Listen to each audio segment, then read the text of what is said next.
Welcome back to the channel, everybody. I hope y'all had a wonderful new year. Now, in today's video, I'm going to show you how to get better practice at Escape from Tarkov if you're tired of dying. I know when I first started this game, I couldn't win anything, and I kept dying, but I found this little trick that has helped me, and hopefully it will help you. So first off, you want to go to your character and just put something that you're logically going to use. Okay, you may have a $30,000 fully set like an AKM, but you're too scared to use it. Why have it? You might as well sell it. So I think something that I will probably use is, say, the Mosin Nagant. You can easily get that when you play as your scav character. So I'm not going to bring much ammo because I do not plan on taking a shot. So I'll bring 15 rounds. I don't ever bring any food or water with me. Now that I got my new rig on, I'm going to take that ammo off, and then I'm going to put this ammo back in. Now you can wear armor and use your best guns or whatever you have, because what we're going to do, it doesn't matter if you die, you don't lose your loot, but you also don't keep any loot you found. So now that we got our character set up, I will see y'all in just a minute. Okay, once you select your main character and have him set up, go to whatever map you want. I prefer customs. Go through here, you want to enable offline mode, so it's just you. And you want to play just like this, just until you learn the maps and learn all the spawns and all that good stuff. And then you can even enable PvE, which adds in enemy scavs to kind of hunt you down as well. So you can get a feel of how to cross the map while also avoiding characters. But right now, we want to just learn the map and learn where everything is, so we're going to hit next. Go ahead and ready, and I will see y'all when we deploy. Okay guys, we just loaded in, and as you can tell, on the right side we got Old Gas Station, ZB1011, ZB1012, and Dorms VX. If you don't know what that VX means, that means it's a vehicle exit, and that does cost money per player in your squad. So our main exit is going to be ZB1011. So since the other ones have question marks around them, we don't know exactly when they will be open. But as you can tell here, that is what I like to call shipping right there. And then that is the trailer park area. And we got to go to ZB1011, which is all the way across the map. So we got a long way to go, and what do? So I'm not going to be showing y'all exactly where all the loot is and all that stuff, because there's just too much to cover in this short video. This video is just showing you how you can go freely and learn the map. So you can go around without the fear of getting shot or losing any gear, and you can just see where all the good loot spots are, because all the loot spots are basically the same with containers. And this is also a great way to get used and comfortable to a new gun, so you feel confident in taking it into battle with you. Especially if you put on the scavs by enabling PvE. That way you can get used to getting in gunfights with certain equipment, certain loadouts, and all that good stuff. Because it's better to not lose it in practice than to lose it in real life without being able to even use it. See, some of these have good stuff. Now, obviously, the loot randomizes all the time.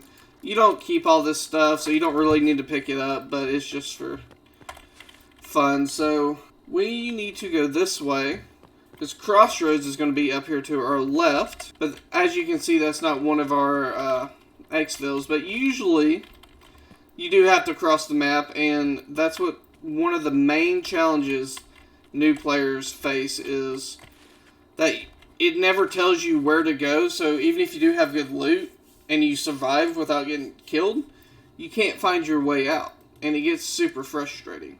So this is why I recommend this form of playing and training. It does take time, but it is most certainly well worth it, and you will thank yourself once you get into a match and you can learn all the spawns. Because there's Crossroads. There's the most difficult part of this game is traversing. Now some may argue that no, TrueFNG, it's actually getting in gunfights. Well, no. If you are actually good at aiming and get used to this kind of gun system, you can be just as good at shooting. But if you don't know where to go, you're not paying attention to your surroundings as much as if you knew where all the exfils and everything like that was. Because once you know the map like the back of your hand, you can focus more on watching out for enemy players and trying to take one out if you choose to. So right now we're going over the main bridge, and there's different bridges down low you can go across. I never do personally, but let's just go through here. There's another big bucket in here. You can grab all this stuff as you want. This is just for show, but once you go across the main bridge, you're basically it's gonna curve to the left, and then you're gonna turn right, and then it's basically a straight shot all the way down to the exits. Now you do spawn differently in different games, so this is why it's great to learn the map. Plus, when you have PvE on, you can also learn where the general areas where scavs spawn.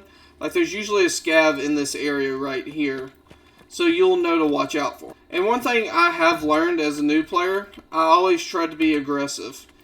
And let me tell you, that does not work. Now, it can work when you're playing against other players, but when you're shooting scavs, it's not worth it because all they do is make your life a living heck. Now, you can go left and go to dorms, which is up ahead, and you can go all the way around the long way, which I always prefer going through the wooded areas. But one thing that most people don't realize when they first start off playing Escape from Tarkov is that the loot's not as wide attainable as it is in games such as PUBG. So you think it's going to be everywhere, but it's really not. And that's why it's important to kind of keep to yourself, be stealthy, especially if you're by yourself. Now, if you have a group of 5, go right ahead, tear things up if you want.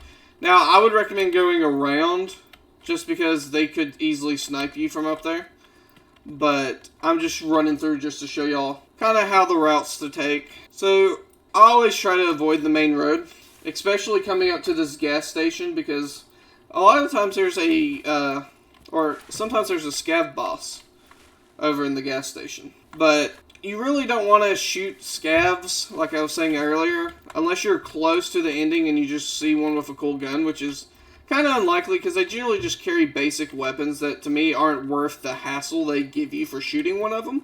Because like if I would have shot that one back there on that road, I would have already ran into one there, and then there's usually 1, 2, maybe even like 3 or 4 here, and they're right in my way where I gotta go. It makes it a huge pain. There's sometimes a key that spawns on that seat in case you want it, and then in the gas station, if you come here, it's kind of sketchy. I usually don't when I'm playing as my private character. Now, if I'm a scav, I usually do. The other scavs don't mess with you unless you shoot one of them. If you shoot one of them, then they'll all attack you like if you were playing as your main character. Basically, we're going to keep going through here. We're going to double check our checkpoint. So, 10, 11, that's going to be in a bunker, which we are getting close, so it's going to be over there near those silos over there. So we will have to cut over. And the best thing to do is to just not go slow when you're trying to cross something, because obviously if you walk, then there's always a good chance you'll get sniped. There's usually a sniper scav up in that tower right there. So that's another thing to watch out for. But if you can, I always follow this pipeline, because if someone does start shooting, you can kind of duck and lay down if you need to. There's an exit right here, and you can crawl through that, but where we're going is kind of right over here. You just got to be careful of your surroundings. Like, no one can climb up there, which is a good thing. But, and like, one thing I am doing that you should not do is sprinting all over the place. Just because it does give your position away pretty well, but this is just for showing y'all how to get there pretty quick. I always like to hug the outside of the map. That way, at least I know if I hear a gunshot come at me or something, I know it's not behind me. Whereas if I'm out in the middle, like, say, over there, it could be coming from 4 different directions.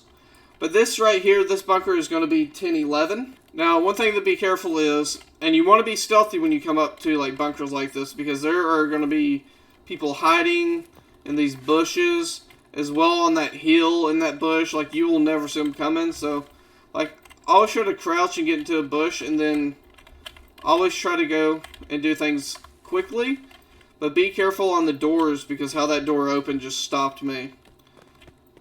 And then you basically just come here and you wait a good old 6 to 7 seconds and you will extract. Okay, and as you can see, we didn't get any kills because there were no enemies, but we did learn a lot about the map. And that's the main thing that a new player should learn, is the map and all their locations. I don't recommend jumping from map to map until you've learned one really well, just because knowing the map is 3/4 of the battle. Shooting skill is easy to obtain, but map knowledge is not, and you can find secret ways around your enemy, and remember that shooting is not always the option. I hope y'all enjoyed this video, and I hope to see y'all next time. True FNG out.